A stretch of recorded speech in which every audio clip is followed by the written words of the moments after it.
तो आप सभी का स्वागत है हमारे चैनल में। अगर आप गवर्नमेंट जॉब की तैयारी कर रहे हैं या कॉम्पिटिटिव एग्जाम्स की तैयारी कर रहे हैं तो आप बिल्कुल सही जगह पर आए हैं, क्योंकि हम आपको करवाने वाले हैं बहुत सारे क्वेश्चंस, बहुत ज़्यादा इंपॉर्टेंट क्वेश्चंस आपको करवाएंगे और ऐसे क्वेश्चंस करवाएंगे जो कि रिपीट होते रहते हैं और जो आपके एग्जाम्स के लिए बहुत ज़्यादा बेनिफिशियल रहने वाले हैं। तो आज की अगर हम बात करें, आज हम आपको top 30 most asked polity questions करवाएंगे। ये क्वेश्चंस जो है वो बहुत इंपॉर्टेंट है आपके एग्जाम्स के लिए। ये पार्ट 1 रहेगा, पार्ट 2 जो है वो कल आएगा, तो बने रहिए हमारे साथ वीडियो में। जो पहला क्वेश्चन है वो है the 9th schedule to the Indian constitution was added by. तो ये क्वेश्चन आपने बहुत बार देखा भी होगा और ये बहुत ज़्यादा रिपीटेड क्वेश्चन है गाइस, तो ध्यान रखिएगा। जो हमारा 9th शेड्यूल है, आप जानते होंगे हमारा 12 शेड्यूल्स है कॉन्स्टिट्यूशन में, तो जो 9th शेड्यूल है जो कि लैंड रिफॉर्म्स के बारे में हमें बताता है, वो कौन से अमेंडमेंट के तहत ऐड किया गया था। तो इसका आंसर है फर्स्ट अमेंडमेंट। जी हाँ, आपको ध्यान रखना है, फर्स्ट अमेंडमेंट के तहत हमने 9th शेड्यूल को ऐड किया था अपने कॉन्स्टिट्यूशन में। Next question, which among the following articles came into force on 26 November 1949 the day the Indian constitution was adopted. So आपसे कह रहा है कि 26 नवंबर 1949, आप जानते होंगे ये डेट है जिस दिन हमारा संविधान हमने अडॉप्ट किया था। तो इस दिन हमने कौन से आर्टिकल को ऐड किया था, कौन सा आर्टिकल जो है वो फोर्स में आया था। तो ये आपके ऑप्शन है, अगर आपको पता है तो बता दीजिए, अगर नहीं पता है तो मैं आपको इसका आंसर बताता हूँ। इसका आंसर है आर्टिकल 388। जी हाँ, इस आर्टिकल को कभी मत भूलिएगा। यही वो आर्टिकल है जो कि फोर्स में आया था जिस दिन हमारा संविधान अडॉप्ट किया गया था। और जो ऑफिशियली हमारा संविधान कब आया था आप जानते हैं, 26 जनवरी 1950। तो इस बात का ध्यान रखिए। Next question, bicameral system is a feature of which of the following form of government.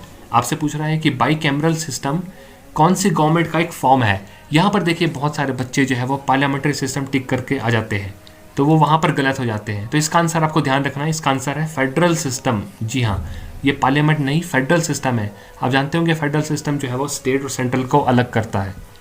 Next question, the original constitution of India was published in.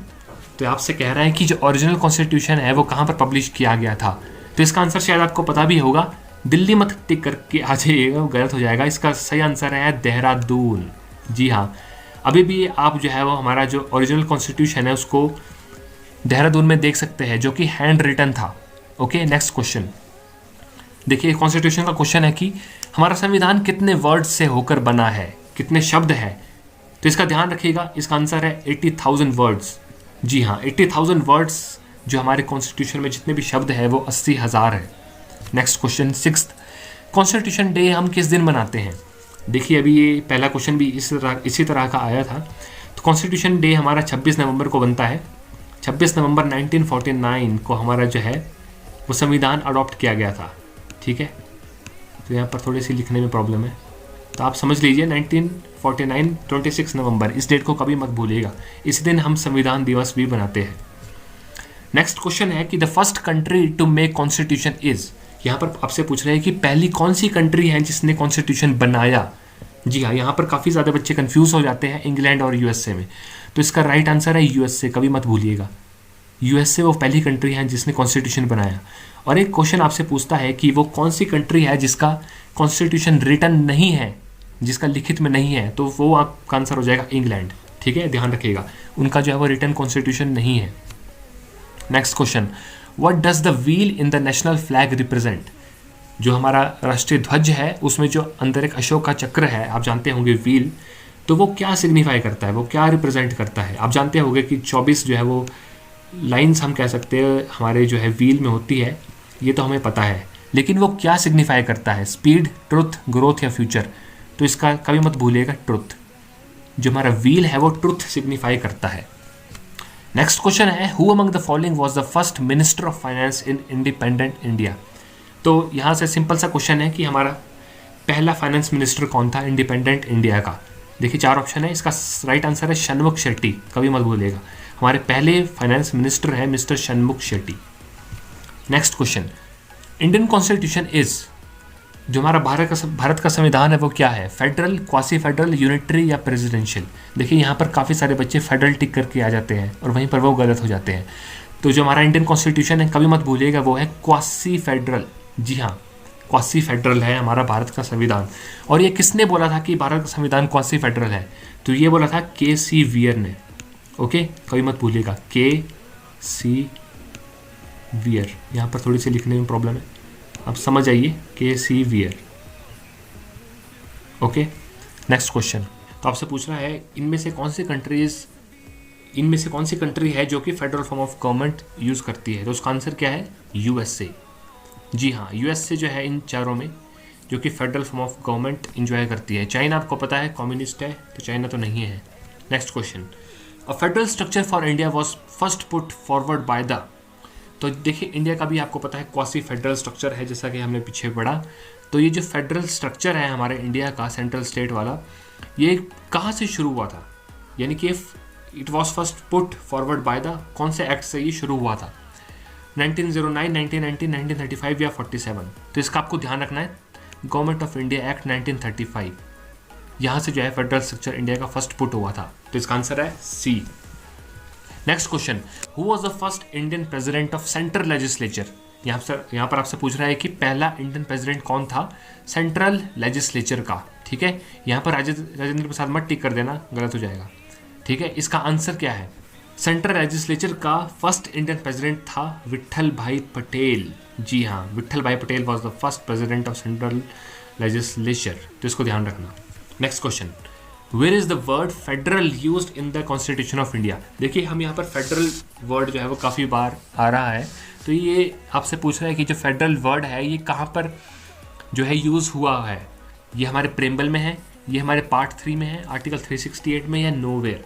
तो आपको ध्यान रखना है कि जो फेडरल वर्ड है वो कहीं भी नहीं मेंशन किया गया है। जी हाँ, नोवेयर इन कॉन्स्टिट्यूशन। तो इस बात का आपको ध्यान रखना है, फेडरल वर्ड जो है वो कहीं भी यूज़ नहीं किया गया, लेकिन हमारी जो गवर्नमेंट है वो फेडरल स्ट्रक्चर के ऊपर है। Next question, fundamental rights of Indian constitution have been adopted from which of the following nation. तो आपसे पूछ रहा है कि हमने जो हमारे फंडामेंटल राइट्स, आपको पता है 6 फंडामेंटल राइट्स है हमारी, तो ये हमने कहाँ से अडॉप्ट की है। तो इसका आंसर आपको पता भी होगा, इसका आंसर है अमेरिका यानी यूएसए से हमने फंडामेंटल राइट्स लिए हैं। एक क्वेश्चन आपसे और पूछता है कि फंडामेंटल ड्यूटीज़ जो हमारी है वो हमने कहाँ से अडॉप्ट की है। तो इस बात पे आपको ध्यान रखना होगा कि फंडामेंटल राइट्स अमेरिका, और फंडामेंटल ड्यूटीज़ अगर आपसे पूछे तो उसका आंसर होगा फिर सोवियत रशिया। ठीक है, USSR इसको बोलते हैं। यहाँ से हमने फंडामेंटल ड्यूटीज़ ली है, यहाँ से हमने फंडामेंटल राइट्स लिए। ओके, इस बात का ध्यान रखना। और आपसे पूछ रहा है कि in India single citizenship has been adopted from. जो इंडिया में आपको पता है सिंगल सिटीजनशिप है, ये हमने कहाँ से अडॉप्ट की है। तो इसका आंसर है UK। इस बात का आपको ध्यान रखना है कि UK से हमने जो है अपना कैबिनेट सिस्टम भी, हमारे सिंगल सिटीजनशिप भी अडॉप्ट की है। कहाँ से, UK से। तो आपको ध्यान रखना। आपसे अगर पूछे तो कि हमने फ्रांस से क्या अडॉप्ट किया है। देखिए फ्रांस से हमने 3 वर्ड्स जो है वो अडॉप्ट किए हैं। इसके ऊपर एक क्वेश्चन आपको थोड़ी देर में आएगा, मैं आपको बताऊंगा। USA से हमने क्या अडॉप्ट किया है। देखिए USA से हमने फंडामेंटल राइट्स अडॉप्ट किए, हमने आपका जो प्रेसिडेंट का इम्पीचमेंट होता है वो भी हमने USA से लिया है, और साथ ही में जो रिट्स होते हैं, आप जानते हो रिट्स क्या होता है, वो भी हमने USA से लिए है। साथ में हमने जुडिशियल रिव्यू भी USA से ही लिया है। The rule of law is a speciality of which of the following. आपसे पूछ रहा है कि रूल ऑफ लॉ यहाँ पर कौन सी कंट्री की स्पेशलिटी है। तो इसका आंसर है UK यानी ब्रिटेन। ध्यान रखना, रूल ऑफ लॉ कहाँ की है, Britain. Next question, system of budget was introduced in India during the viceroyalty of. आपसे पूछ रहा है कि जो बजट जो हर साल आता है फेब में, अभी थोड़े दिन पहले ही आया था, तो ये बजट की जब शुरुआत हुई थी तो उस टाइम हमारा वाइसरॉय कौन था। तो इसका आंसर बहुत सिंपल है। ठीक है, इसका आंसर है लॉर्ड कैनिंग। आपको पता होगा फर्स्ट वाइसरॉय भी था लॉर्ड कैनिंग, और इन्हीं के टाइम के दौरान जो है ये सिस्टम ऑफ बजट भी शुरू हुआ था। तो इस बात का आपको ध्यान रखना होगा। नेक्स्ट क्वेश्चन है which of the following was a popular slogan of French revolution. देखिए ये वो क्वेश्चन है जो आपको पीछे बता रहा था कि फ्रांस से हमने कौन से 3 शब्द अडॉप्ट किए हैं। तो इसका आंसर है B, liberty, equality and fraternity, LEF। ठीक है, ये चीज़ आपको ध्यान रखनी है। ये 3 वो वर्ड्स है जो कि हमने फ्रांस से लिए हैं। ठीक है, तो ये वहाँ का स्लोगन है बहुत पॉपुलर। इसको हमने, ये बहुत बार क्वेश्चन आता है, आपको ध्यान रखना होगा। लिबर्टी, इक्वालिटी एंड फ्रेटर्निटी, ये वो 3 वर्ड्स है जो कि हमने फ्रांस से अडॉप्ट किए हैं। नेक्स्ट क्वेश्चन, 20th क्वेश्चन है the system of nomination of members of Rajya Sabha has been borrowed from the constitution of. देखिए जो हमारी राज्यसभा, जिसको अपर हाउस या फिर परमानेंट हाउस भी हम बोलते हैं, वो हमने कहाँ से अडॉप्ट किया है। ठीक है, तो इसका आंसर कभी मत भूलिएगा, राज्यसभा हमने अडॉप्ट की है कहाँ से, आयरलैंड से। ध्यान रखिएगा, आयरलैंड से हमने राज्यसभा का कंसेप्ट लिया है। और साथ ही में आपसे क्वेश्चन पूछता है कि directive principles of state policy, ये हमने कहाँ से अडॉप्ट किया है? तो ये भी हमने आयरलैंड से ही अडॉप्ट किया है, इस बात का ध्यान रखिए। एक और चीज़ पूछता है, जो हमारे गवर्नर्स होते हैं ना, अपॉइंटमेंट ऑफ गवर्नर्स, ये कंसेप्ट कहाँ से लिया है? ये भी हमने आयरलैंड से ही लिया है, तो इस बात का आप ध्यान रखना। एक क्वेश्चन आपसे पूछता है कि जो हमारे अमेंडमेंट्स होते हैं, आपको पता है 104 अमेंडमेंट्स है हमारे कॉन्स्टिट्यूशन में, वो हमने कहाँ से अडॉप्ट किया है? तो वो अडॉप्ट किया है हमने साउथ अफ्रीका से, ध्यान रखना, साउथ अफ्रीका से हमने अमेंडमेंट्स बोरो किए हैं। Next question, where do we find the ideals of democracy in the constitution? देखिए सिंपल क्वेश्चन है, आइडल्स हमें कहाँ पर मिलते हैं? ये हमें हमारे प्रीएम्बल में मिलते हैं, ध्यान रखिएगा, ideals from preamble. Question number 22, equality before law used in article 14 of Indian constitution has been borrowed from. देखिए हमारा आर्टिकल 14 जो हमें बोलता है इक्वालिटी बिफोर द लॉ, यानी कि लॉ के आगे जो है वो सारे लोग जो है वो इक्वल है, सबको सेम पनिशमेंट होगी, लॉ जो है वो सबके लिए सेम है। ये हमने कहाँ से बोरो किया है? तो ये भी हमने कहाँ से लिया है? इंग्लैंड से, यानी ब्रिटेन या फिर यूके भी आप बोलते हैं, तो हमने यूके से अडॉप्ट किया है equality before law. Next question है, name of country from which the constitution features of procedure for amendment was borrowed. देखिए अभी अभी मैंने आपको बताया है कि जो अमेंडमेंट्स है, जो हमारे 104 अमेंडमेंट्स है, वो हमने कंसेप्ट कहाँ से बोरो किया है? वो हमने बोरो किया है साउथ अफ्रीका से। तो अमेंडमेंट से ध्यान रखना साउथ अफ्रीका, ठीक है, इसको कभी मत भूलना। Next question, the constitute assembly of India was constituted on the scheme of. यहाँ पर आपसे पूछ रहा है जो हमारी कॉन्स्टिट्यूटेड असेंबली है वो किस स्कीम से कॉन्स्टिट्यूटेड हुई थी? देखिए जो हमारा कॉन्स्टिट्यूशन है वो कैबिनेट मिशन से आया था, आपको ध्यान रखना होगा, कैबिनेट मिशन ऑफ 1946, यहाँ से जो है हमारा कॉन्स्टिट्यूएंट असेंबली जो है वो कॉन्स्टिट्यूट हुई थी। वेवल प्लान कब आया था? वेवल प्लान आया था आपका 1945 में। क्रिप्स मिशन कब आया था? यह आया था आपका 1942 में, ध्यान रखिएगा, क्रिप्स आपका 1942 में आया था, वेवल आपका 1945 में आया था, और अगस्त ऑफर भी हम किसको बोलते हैं? अगस्त ऑफर भी हम क्रिप्स मिशन को ही बोलते हैं। Next question, how many members were there in the interim parliament of India. यहाँ से पूछ रहा है कि जब इंटरिम पार्लियामेंट थी इंडिया की शुरुआत में, उस टाइम कितने मेंबर्स होते थे इंडिया के? तो इसका आंसर, कई लोग 313 कर देते हैं, वो गलत हो जाएगा, इसका आंसर है 296, ध्यान रखिएगा। Next question, the national anthem was adopted by the constituent assembly in. जो हमारा नेशनल एंथम है, आप जानते हैं रविंद्रनाथ टैगोर जी ने लिखा है, उन्हें जो है गुरु जी की उपाधि दी थी किसने? महात्मा गांधी ने। और महात्मा गांधी को महात्मा की उपाधि किसने दी थी? वो दी थी रविंद्रनाथ टैगोर ने। तो इस बात से ध्यान रखिएगा, महात्मा जी को महात्मा की जो टाइटल है वो दिया था रविंद्रनाथ टैगोर जी ने, और उनको गुरु जी का टाइटल दिया था महात्मा गांधी जी ने। तो आपसे पूछ रहा है कि नेशनल एंथम को हमने कब अडॉप्ट किया? तो ध्यान रखिएगा, इसका आंसर है 24 जनवरी 1950। 1950 24 जनवरी को हमने अपना नेशनल एंथम अडॉप्ट किया। एक और आपसे क्वेश्चन पूछता है कि हमारा जो नेशनल फ्लैग है उसको कब अडॉप्ट किया? तो वो क्या था? हमने कब? 22 जुलाई को 1947, ध्यान रखिएगा। और उसका डिज़ाइन किसने किया था? उसका डिज़ाइन दिया था पिंगली वेंकैया ने, ध्यान रखिएगा, Pingali Venkayya. Next question, emergency provisions in India constitution has been taken from. आप जानते हैं हमारी 3 तरह की इमरजेंसीज होती है, कौन सी? नेशनल इमरजेंसी, आपकी स्टेट इमरजेंसी और फाइनेंशियल इमरजेंसी। आर्टिकल आपको ध्यान रखने होंगे। आपका नेशनल इमरजेंसी कितने में आता है? 352 आर्टिकल, ध्यान रखिएगा, भूलिएगा मत, ये आपका क्वेश्चन कई बार आ जाता है। 352 नेशनल इमरजेंसी, उससे 4 साल आगे बढ़ा दो 356। 356 क्या है? आपका स्टेट इमरजेंसी, जिसको प्रेसिडेंशियल रूल भी बोलते हैं। और ध्यान रखिएगा 360 क्या है? हमारी फाइनेंशियल इमरजेंसी। ये तीनों इमरजेंसी आपको ध्यान रखनी होगी। इसकी ट्रिक क्या है? 52 से स्टार्ट करिए, देखिए 4 की गैप में है, 52, 4 56 और 4 60। कौन सी? नेशनल पहले, फिर स्टेट, फिर फाइनेंशियल। तो आपसे पूछ रहा है, और आपको पता होगा कि नेशनल इमरजेंसी अभी तक 3 बार लग चुकी है। कब कब? 62, दूसरी कब? 71, और तीसरी कब? 75। ये चीज़ें आपको ध्यान रखनी होगी, ये क्वेश्चंस कई बार आ जाते हैं।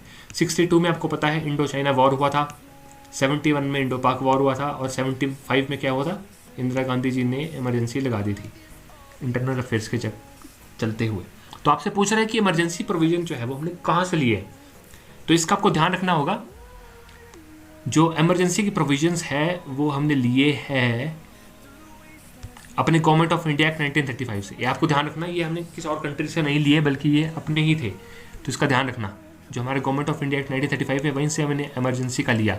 लेकिन एक क्वेश्चन आपसे पूछता है कि इमरजेंसी के दौरान फंडामेंटल राइट्स जो हमारे वॉइड हो जाते हैं, वो हमने चीज़ कहाँ से उठाई है? तो आप ध्यान रखिएगा, वो चीज़ हमने उठाई है जर्मनी से।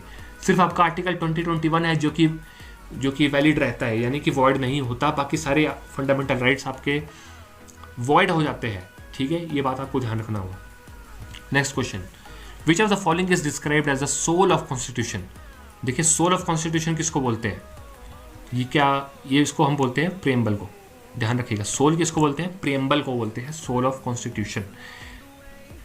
एक आपको क्वेश्चन पूछता है कि हमारे आर्टिकल्स में से, वो फंडामेंटल राइट्स में से किसको बी आर अम्बेडकर जी ने बोला था बैकबोन ऑफ कॉन्स्टिट्यूशन, तो वो कौन सा आर्टिकल है, वो है कॉन्स्टिट्यूशनल रेमेडीज। ध्यान रखना होगा आपको, कॉन्स्टिट्यूशनल रेमेडीज को बी आर अम्बेडकर जी ने बोला है बैकबोन ऑफ कॉन्स्टिट्यूशन। अगला क्वेश्चन है, how many times has the preamble of constitution been amended. आपसे पूछ रहा है कि जो हमारा संविधान है उसके प्रियम्बल को हमने कितनी बार अमेंड किया है, तो इसका आंसर है ओनली वन टाइम। ध्यान रखना, सिर्फ हमने एक बार ही उसको अमेंड किया है, और वो कब किया था, कौन से अमेंडमेंट के तहत किया था, वो किया था हमने 42nd अमेंडमेंट के तहत, जिसको हम मिनी कॉन्स्टिट्यूशन भी बोलते हैं, जिसमें कि हमारे 3 वर्ड्स ऐड हुए थे। क्या वो 3 वर्ड्स बता सकते हैं, कमेंट डाउन करके बताइए वो 3 वर्ड्स कौन से थे जिनको हमने अमेंड करके अपने प्रियम्बल में डाला था। नेक्स्ट क्वेश्चन है, which of the following languages were added in the 8th schedule later. आप जानते हैं कि हमारे 8th शेड्यूल में कितने लैंग्वेजेस ऑफिशियल, 22, ध्यान रखिएगा 22 लैंग्वेजेस है। तो आपसे पूछ रहा है कि वो कौन सी लैंग्वेजेस है जिनको हमने बाद में ऐड किया था, तो इसका आंसर क्या है, इसका आंसर है सी, सिंधी, कोंकणी, मणिपुरी एंड नेपाली। तो इसको कभी मत भूलिएगा, ठीक है, आंसर है सी। और यहाँ पर देखिए कई बार क्वेश्चन आता है कि इनमें से कौन सी लैंग्वेज है जो कि हमारी ऑफिशियल जो ये 22 लैंग्वेजेस है इसमें नहीं आती है। एक क्वेश्चन आया था उसमें, जैसे ए ऑप्शन आप देखिए यहाँ पर दिया है इंग्लिश, सिंधी, मराठी, और एक ऑप्शन था यहाँ पर दिया था नेपाली। ठीक है, चलिए लिखने में थोड़ी प्रॉब्लम हो रही है पर समझ ही गए होंगे, यहाँ नेपाली था। ठीक है, तो कई बच्चे जो है वो इंग्लिश टिक करके आ गए थे। आपसे पूछा था कि कौन सी लैंग्वेज नहीं है हमारे कॉन्स्टिट्यूशन के 8th शेड्यूल में, तो यहाँ पर जो है नेपाली भी है, इस बात का ध्यान रखना। Nepali is also included in these 22 languages, but English is not. Okay, English जो है वो नहीं है, तो इस बात का आपको ध्यान रखना होगा। चलिए यहाँ पर हमारे 30 क्वेश्चंस। एक और क्वेश्चन है कि देखिए ये भी इस तरह का क्वेश्चन है कि इनमें से कौन सी लैंग्वेज नहीं है। ठीक है, जो हमारी 22 लैंग्वेजेस आपको बताई, इनमें से कौन सी लैंग्वेज है जो कि ऑफिशियल लैंग्वेज में नहीं आती है, सिंधी, सिख, कन्नड़ या कोंकणी। ये क्वेश्चन में कई बार आ जाता है, तो इसमें कंफ्यूज मत होना, सिख जो है वो नहीं है। ओके, सिख इसका राइट आंसर होगा। Sikh is not an official language in India. तो गाइस यहाँ पर एक आपको होमवर्क क्वेश्चन देते हैं कि anti defection law is given in which schedule of Indian constitution. अगर आपको शेड्यूल 12 आते हैं, इसके ऊपर मैं एक वीडियो बना दूंगा, ट्रिक, शॉर्टकट ट्रिक, जिससे आपको 12 शेड्यूल्स जो है वो 12 मिनटों में याद हो जाएंगे, कभी भी नहीं भूलोगे। ठीक है, तो आपसे पूछ रहा है कि एंटी डिफेक्शन लॉ कौन से शेड्यूल में आता है, 2nd, 10th, 3rd या 4th। तो इसका कमेंट करके हमें बताइए, इसका आंसर मैं आपको बताऊंगा अपने नेक्स्ट वीडियो पे। यहीं पर ये क्वेश्चन खत्म होते हैं। अगर आपको अच्छे लगे हो तो लाइक एंड सब्सक्राइब कर देना चैनल को, बहुत सारी ऐसी वीडियोस आएगी। आपका जो एग्जाम है वो हम पक्का करके जाएंगे, आप समझ लीजिए। आपको मैक्सिमम क्वेश्चंस हम करवाएंगे अपने इस चैनल में, ताकि आप जो है वो एक भी क्वेश्चन गलत नहीं कर पाओ। सारे सब्जेक्ट्स के हम वीडियोज़ लाएंगे, पॉलिटी, ज्योग्राफी, हिस्ट्री, इकोनॉमिक्स, हर सब्जेक्ट की वीडियो हम आपको लेके आएंगे। इसलिए चैनल को सब्सक्राइब कर दीजिए और नोटिफिकेशन बेल को दबा देना, ताकि जब भी हम वीडियो डालें तो आप उस वीडियो को कभी मिस नहीं कर पाए, एकदम से देख ले। तो यहीं पर ये वीडियो खत्म होती है, आपको मिलता हूँ अपने नेक्स्ट वीडियो पे, तब तक के लिए जय